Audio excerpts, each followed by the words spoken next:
Chemistry, physics, biology, ഇതൊക്കെയാണ് mathematics ഒക്കെയാണ് ക്ലാസ്സിൽ പോയി പഠിക്കുക. ഏതെങ്കിലും യൂണിവേഴ്സിറ്റിയിലോ അല്ലെങ്കിൽ സ്കൂളിലോ നിൻ്റെ മാതാവിൻ്റെ മുഖത്ത് നീ സ്നേഹത്തോടെ നോക്കണമെന്ന് പഠിപ്പിക്കുന്നുണ്ടോ? ഇല്ല, ഒന്നും പഠിപ്പിക്കണില്ല.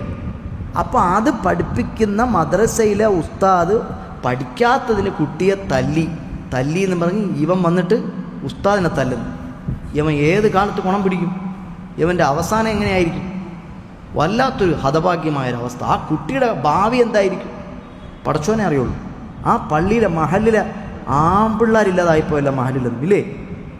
ഞാനൊക്കെയാണെങ്കിൽ കണ്ടുകൊണ്ടിരിക്കുക. എന്നെ ആരെങ്കിലും അടിക്കാൻ വന്നാൽ ഞാൻ കരാട്ടയും ബ്ലാക്ക് ബെൽറ്റാണ്. ഫായിസ ചാടി ഇടിക്കും ഞാൻ, ഒരു രക്ഷ ഉണ്ടാവില്ല. കാണും പോലെയൊന്നുമല്ല, ഇങ്ങനെ ഇരിക്കണം നോക്കണ്ട, ചാടി ചവിട്ടി ഹാ ഹീ ഹൂന്നും പറയും.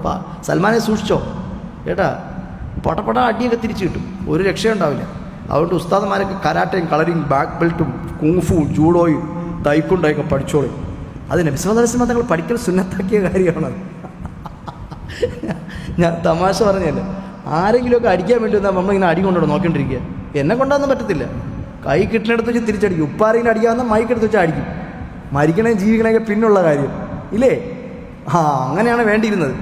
ആ നാട്ടിൽ ആൺപിള്ളേരായിട്ട് ആരുമില്ലെന്നാണ് ഞാൻ ആലോചിക്കുന്നത്. അയാളൊരു പാവപ്പെട്ടൊരു മുസ്ലിയാർ, കഷ്ടം, സാധുവായ ഒരാൾ. അയാൾ ചെറുപ്പക്കാരനാണ്, കല്യാണം പോലും കഴിച്ചിട്ടില്ല. അയാളെ രണ്ട് തലയ്ക്കടിക്കുന്നവൻ, എത്ര വൃത്തികെട്ടവനാണ് അവൻ. അവനൊക്കെ എന്തോ വേണം. എൻ്റെ കയ്യിലാണ് കിട്ടാൻ അടിച്ച് ശരിയാക്കിയവനെ ഞാൻ വിട്ടൊന്നും കൊടുക്കത്തില്ല. എന്നെ അടിക്കാൻ ഇടിച്ച് റെഡിയാവും. അവൻ്റെ മൂക്കം ഉണ്ടായൊക്കെ ബ്ലഡ് വരും ആ സമയത്ത് സ്പോട്ടിൽ. നമ്മുടെ ഈ മറ്റേ അവൻ്റെ പേരറിയാം, അവൻ്റെ പേരെന്തോറും ജാക്കി ജാനല്ലല്ലോ, ഒരുത്തരുണ്ടല്ലോ, പറയടാ പിള്ളേരെ പേരൊക്കെ. അവന്മാരൊക്കെ വെറുതെ ഇരിക്കുന്നു. അവന്മാർക്ക് ഏതെങ്കിലും സിനിമ കക്കയും മെസ്സിയൊക്കെ അറിയാവും. എടാ ബ്രൂസ്ലി, ജെറ്റ്ലി, ബ്രൂസ്ലി, ജാക്കി ജാൻ, മാർഷൽ ആർട്സിൽ രാജാക്കന്മാരാണ് അവർ. ബ്രൂസ്ലിയെ കണ്ടതായി ഇത്രയേ ഉള്ളൂ. ഒരിടിയെ കിട്ടിയാൽ പൊന്നു മോനെ 200 കിലോയൊക്കെയാണ് സ്പോട്ടിൽ ഡെഡ്. അപ്പോൾ നമ്മൾ കുറച്ച് അതൊക്കെ പഠിക്കണമെന്ന് ഞാൻ പറയുന്നു. ചിരിക്കുന്നു ഇല്ലേ? മൂസിനെ നിനക്ക് എന്തിനറിയാം? ഓടാൻ അറിയാം. ഓടാൻ പഠിച്ചാന്നല്ല.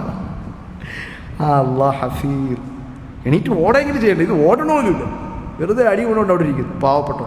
അള്ളാഹു, ഞാൻ അന്ന് വിളിച്ചിരുന്ന ആ ഉസ്താദിനെ ഞാൻ അന്ന് വിളിച്ചിരുന്നു. എന്നിട്ട് അദ്ദേഹത്തോട് പറഞ്ഞു, നിങ്ങൾ ആ പള്ളിയിൽ നിന്ന് മാറിപ്പോണം, അവിടെ നിൽക്കാൻ പാടില്ല. കാരണം എന്നറിയാം, അവിടെ ആൾക്കാരൊക്കെ ഇളവി, ഇവൻ ജയിലിലാണ് കണ്ട് അറസ്റ്റിലായി. ഇനി ഈ ഉസ്താദിനെതിരെ എന്തെങ്കിലുമൊക്കെ ആരോപണങ്ങളൊക്കെ പറഞ്ഞ് വല്ല പോസ്കോ കേസാ. ഇപ്പോൾ പോസ്കോയൊക്കെയാണ്, തൂഫാനം നടക്കും പോലെ. പാവപ്പെട്ടവനെ പിടിച്ച് അകത്തിട്ട അയാളുടെ ജീവിതം കോഞ്ഞാട്ടായിപ്പോവും.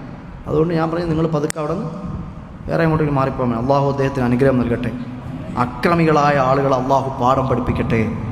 അങ്ങനെ ധിക്കാരം കാണിക്കാൻ പാടില്ല, അഹങ്കാരം കാണിക്കാൻ പാടില്ല. വാപ്പായ ചൗക്കുറ്റി വളക്കെ 2 അടി എടുത്തിട്ട് വാപ്പാ സോറി എന്ന് പറഞ്ഞാൽ ഫായിസേ ശരിയാണോ? അത് ശരിയാണോ? അത് ആര് ചെയ്താലും ശരിയല്ലേ?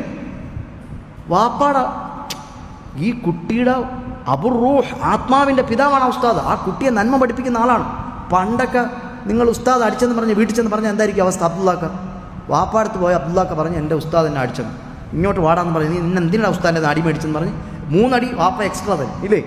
അതായിരുന്നു പഴയ കാലം. അതുകൊണ്ടാണ് ഇങ്ങനെയൊക്കെ നന്നായിട്ടൊക്കെ ഇരിക്കുന്നത്. ഇപ്പം പിള്ളേരെ ആരെയും അടിക്കത്തുമില്ല. പിള്ളേർ പൂമ്പാറ്റകളാണ്, അടിക്കാൻ പാടില്ല. അവരെ